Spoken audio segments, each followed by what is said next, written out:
श्री राधे राधे। हर हर महादेव। श्रावण के उपलक्ष्य में दिव्य शिव भक्तमाल का जो सत्र चल रहा है, इसके अंतर्गत आज महर्षि च्यवन की कथा आप लोग को श्रवण कराते हैं। च्यवन ऋषि महर्षि भृगु के पुत्र हैं। उन्होंने अपने जीवन का बड़ा भाग नैष्ठिक ब्रह्मचर्य के साथ उग्र तप करके व्यतीत किया।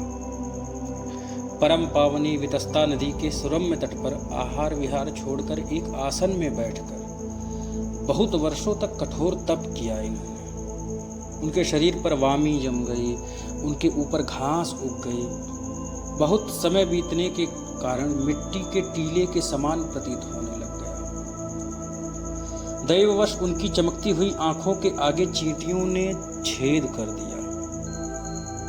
एक बार धर्मात्मा राजा शर्याती अपने 4000 रानियों तथा एकमात्र तनया सुकन्या को अपने साथ लेकर उसी वन में विहार करने लगे। सुकन्या अपने सहेलियों को साथ लेकर इधर उधर घूमती हुई उसी वामी के सन्निकट जा पहुंची। वहां बड़े कौतूहल के साथ उसे देखने लगी।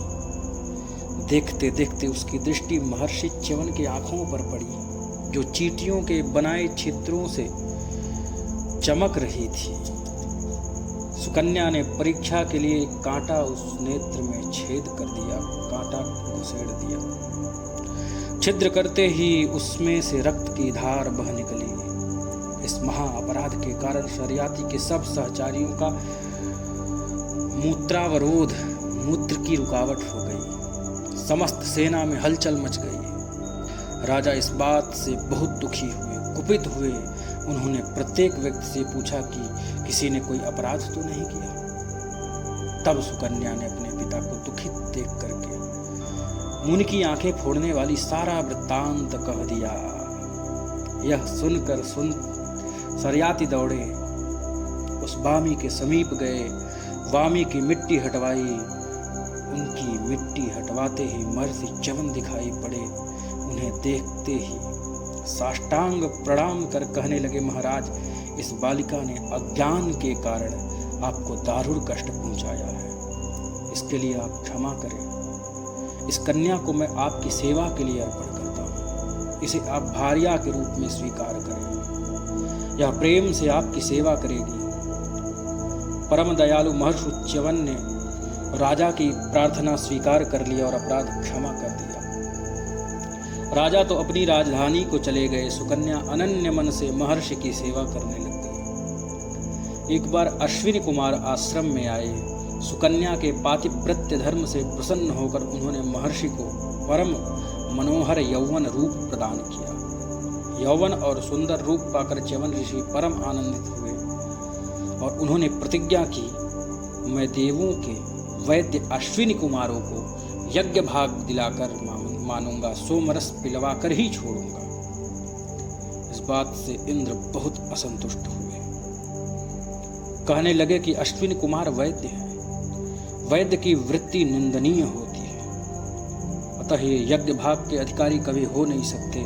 यदि तुम्हें उन्हें सोमरस पिलाने का प्रयत्न करना है और यदि करते हो तो मैं तुम्हें वज्र से मार डालूंगा। देवराज इंद्र की ऐसी बात सुनकर च्यवन ऋषि ने विचार किया कि जिन महेश के इंद्र, वरुण और देवता नौकर चाकर हैं, उनकी आज्ञा से वे सदा काम करते हैं, जो सृष्टि संरक्षण और संहार में सर्वथा समर्थ हैं, मुझे उन्हीं की आराधना करनी चाहिए। इससे अभीष्ट सिद्धि होगी। ऐसा निश्चय करके महर्षि च्यवन महाकालवन अवंतिकापुर उज्जैन में गए और वहां शिवलिंग की स्थापना कर पूजा करने लग गए। उनका हठ देखकर इंद्र कुपित हुए और उनको मारने के लिए वज्र चलाया। भगवान शंकर ने पहले ही इन्हें अभय कर दिया था, इसलिए इंद्र के बाहु का स्तंभन हो गया। च्यवन ऋषि के ऊपर वज्र चल ही नहीं सका।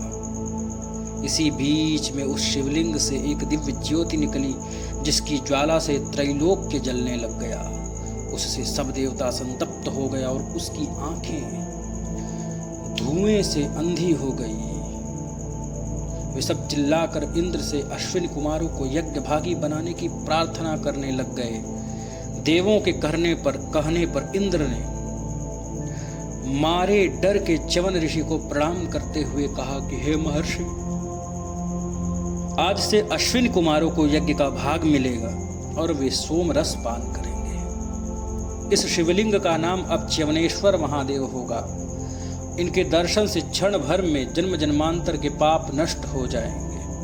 मन की दुर्लभ कामनाएं भी इनकी आराधना से परिपूर्ण हो जाएंगी। इतना कहकर इंद्र सब देवों के साथ स्वर्ग को चले गए। तभी से अश्विनी कुमारों को यज्ञ में भाग मिलने लग गया। स्कंद पुराण के आवंत्य खंड में च्यवनेश्वर महादेव का दिव्य महात्म्य लिखा गया है। भक्ता ये पूजयिष्यन्ति अथैनं च्यवनेश्वरम् आजन्म प्रभवं पापं तेषां नश्यन्ति तत्क्षणात् यं यं कामभिधायेन्मनसाभिमतं नरः तं तं दुर्लभमाप्नोति च्यवनेश्वर दर्शनात्। ओम। इस प्रकार शिव की पूजा और आराधना करने से सब कुछ हो जाता है, कुछ विशेष नहीं रह जाता है।